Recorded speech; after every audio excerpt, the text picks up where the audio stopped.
trophy is passed into the hands of genius. 1 out of every 7 people in Qatar could technically have a seat in a World Cup stadium tonight.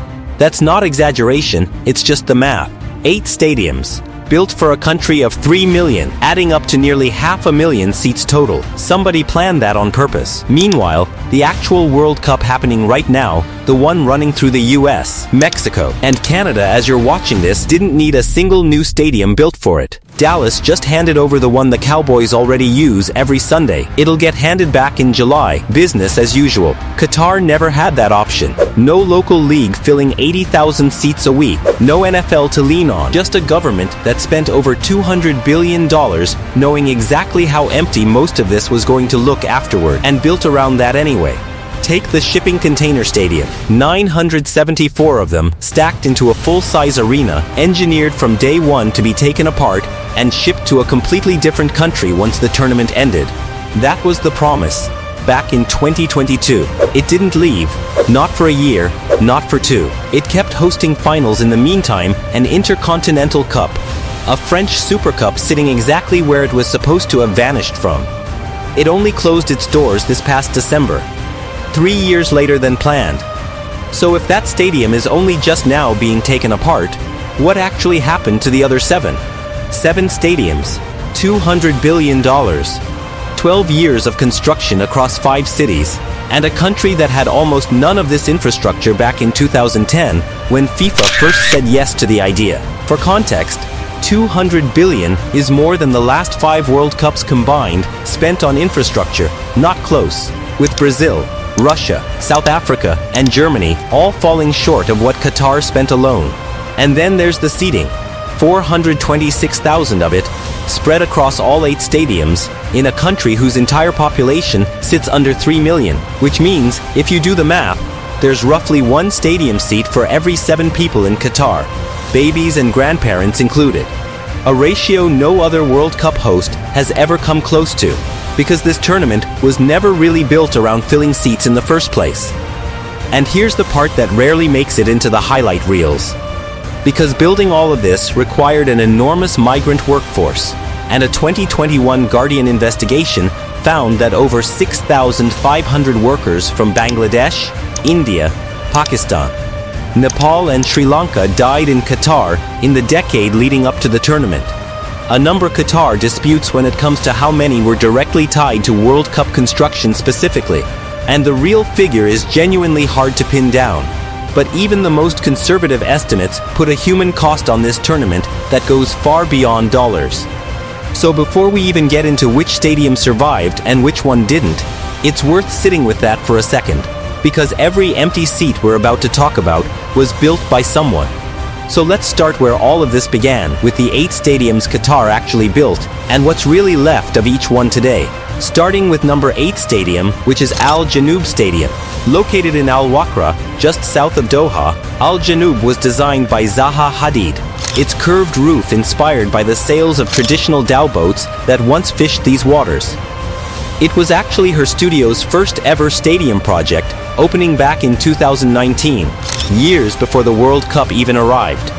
It hosted 7 matches during the tournament, 6 group games, and 1 round of 16 clash between Japan and Croatia that went all the way to penalties. After the World Cup, its capacity was cut in half, from 40,000 down to 20,000, with the extra seats donated to countries that needed sports infrastructure. The stadium also has a retractable roof and a built-in cooling system, built to keep it usable through Qatar's brutal summers all year round, not just for one December tournament. Today, it's simply home to Al Wakra Sports Club, hosting Qatar Stars League matches to crowds that actually match the size of the room. No drama, no unfinished promises, just a stadium that went back to being exactly what it was built to be. Sliding towards the 7th stadium, we have Ahmad bin Ali Stadium. Located in Al Rayyan, this stadium was actually rebuilt directly on top of an older ground, with more than 80% of the original construction materials reused in the process. More about getting the job done efficiently. Its facade mirrors the undulations of sand dunes, and during the tournament, 6 group stage games and 1 round of 16 clash. After the World Cup, the plan here was refreshingly simple. Cut the capacity from 40,000 down to 20,000, donate the other half to football development projects overseas, and hand the keys straight to Al Rayyan Sports Club, who made it their home immediately. No transition period, no uncertainty about what would happen next. And that's really the whole story, because Ahmad bin Ali never had a dramatic legacy plan or a mysterious, unresolved future. Just a football club that needed a stadium, and 3 years later, that arrangement is still exactly what it looks like, unglamorous, and quietly one of the more successful outcomes in this entire $200 billion experiment. At number 6, we have Al Thumama Stadium. Built in Doha, its circular shape inspired by the gaffia, the traditional woven cap worn by men and boys across the Arab world, Al Thumama held roughly 40,000 fans and hosted 8 matches, running all the way through to the quarterfinals. What happened after the World Cup is where this stadium gets interesting, because instead of just trimming seats and calling it finished, part of the venue was converted into an operating sports clinic, serving the local community directly, and a stadium doesn't accidentally end up with a health facility inside it. That kind of repurposing only happens if someone planned for it years in advance, back when the concrete was still being poured. So while Al Thumama isn't the biggest name on this list, it might be one of the clearest examples of Qatar actually thinking past the tournament itself, treating the stadium less like a monument and more like infrastructure the neighborhood could keep using long after the cameras left. Moving up to number 5, Education City Stadium. Nicknamed the Diamond in the Desert for a geometric facade that catches the light differently depending on where you're standing, Education City sits inside Qatar's academic district. And before the World Cup even started, it had already hosted the 2021 Club World Cup final between Bayern Munich and Tigres, a detail most coverage of this stadium tends to skip entirely. After the World Cup, roughly half its seats were removed, and instead of sitting there waiting for a purpose, the stadium was folded directly into university life, hosting student sports, community events, and local football on a genuinely regular basis, with reports suggesting it's set to become the future home of Qatar's national women's team. Out of everything built for this tournament, Education City might be the one stadium that got the assignment right from the start. Quiet, consistently used, and never needing a dramatic rescue plan to justify its own existence. Next up, at number 4, is Khalifa International Stadium. Unlike every other venue on this list, Khalifa didn't need the World Cup to justify its existence, having opened all the way back in 1976, decades before Doha ever dreamed of hosting a tournament this size. It was renovated and expanded to 41,000 FIFA compliance seats, and during the tournament, it hosted 8 matches, including the third-place playoff. When the World Cup ended, nothing really changed here, because Khalifa simply went back to being what it always was. Qatar's national stadium, still hosting the country's biggest matches, still the ground the national team calls home. In a $200 billion gamble spread across 8 venues, Khalifa was never really part of the risk. It's the control group, the one stadium that was always going to work, because it never needed the World Cup to have a reason to exist. Climbing to number 3, we land on Stadium 974, built from 974 shipping containers, a number that's also Qatar's international dialing code. This was the first fully demountable stadium in World Cup history, holding around 44,000 fans across 7 matches, engineered from its very first sketch to be completely taken apart and shipped to another country once the tournament ended. That's not what happened. The stadium stayed exactly where it was, hosting an Intercontinental Cup final in 2024, a French Super Cup in January 2025, even Arab Cup matches later that year, sitting on Doha's waterfront in the same spot it was supposed to have vanished from years earlier. It only officially closed its doors this past December, 3 full years later than promised. Which means somewhere in Doha, workers may finally be taking this stadium apart right now, and where the pieces are headed is still, as far as anyone can confirm, undecided.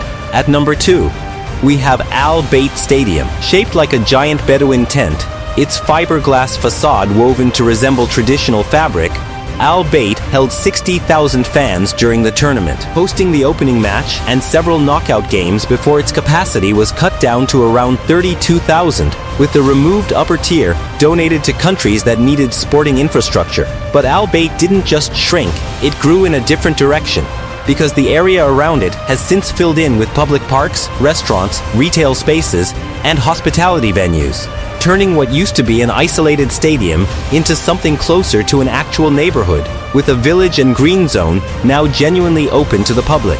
Of all 8 stadiums, Al Bayt might be the clearest example of Qatar's original promise actually paying off. Not just a smaller stadium, but a real district built around one. And finally, at number 1, the biggest of them all, Lusail Stadium, 88,966 seats, wrapped in a golden facade of over 4,000 triangular panels inspired by the old Fanar lanterns. If you've seen one image from this tournament, it was probably taken here.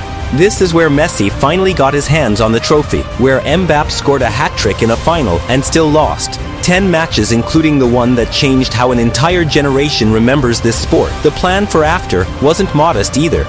Not just reduce the capacity, but rebuild the stadium shell into a living neighborhood, schools, shops, apartments, sports facilities, folded directly into the same structure that once held nearly 90,000 fans on final night, the most ambitious legacy plan of all 8 stadiums. And it hasn't sat idle. Lusail hosted the Asian Cup final in 2023, the Intercontinental Cup final in 2024, Arab Cup matches in 2025, even lining up to host a finalissima between Spain and Argentina. The stadium is working, but the neighborhood, the actual promise, is still unfinished years later. Qatar maintains this was always a long-term investment, not a short-term project. And big urban transformations don't happen in 3 years anywhere in the world. Fair enough, but it leaves one honest question hanging over the most photographed stadium in the country. At what point does still becoming stop being an answer and start just meaning not yet? And that question doesn't just belong to Lusail, it belongs to all 8 of Qatar's World Cup stadiums. Because once the final whistle blew and the fans flew home, the biggest question wasn't who won the World Cup, it was whether any of this would still matter afterward. These stadiums were never just football venues. They became the ultimate test of whether the world's most expensive World Cup would leave behind a lasting legacy or simply become a collection of billion-dollar monuments. At first, the answer seems obvious. Qatar spent around $220 billion on the tournament, making it the most expensive World Cup in history. But there was never a realistic way to earn that money back through ticket sales or tourism alone. If this had been a normal business investment, it wouldn't have made financial sense before the first match even began. The real investment wasn't money, it was global relevance. For 1 month, the world's attention was fixed on Qatar.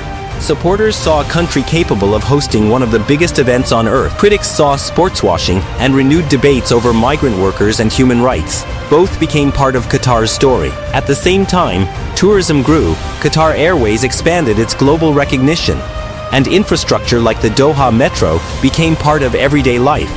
In many ways, the stadiums did more than host football, they introduced an entire nation to the world. And that's why these stadiums still matter today. Some now host football, concerts, and major events. Others are still searching for their long-term purpose. But together, they leave behind one question that may define Qatar's World Cup more than any final score. Can a stadium built for 1 month justify decades of existence? No World Cup host has ever had to answer that question on a scale quite like Qatar.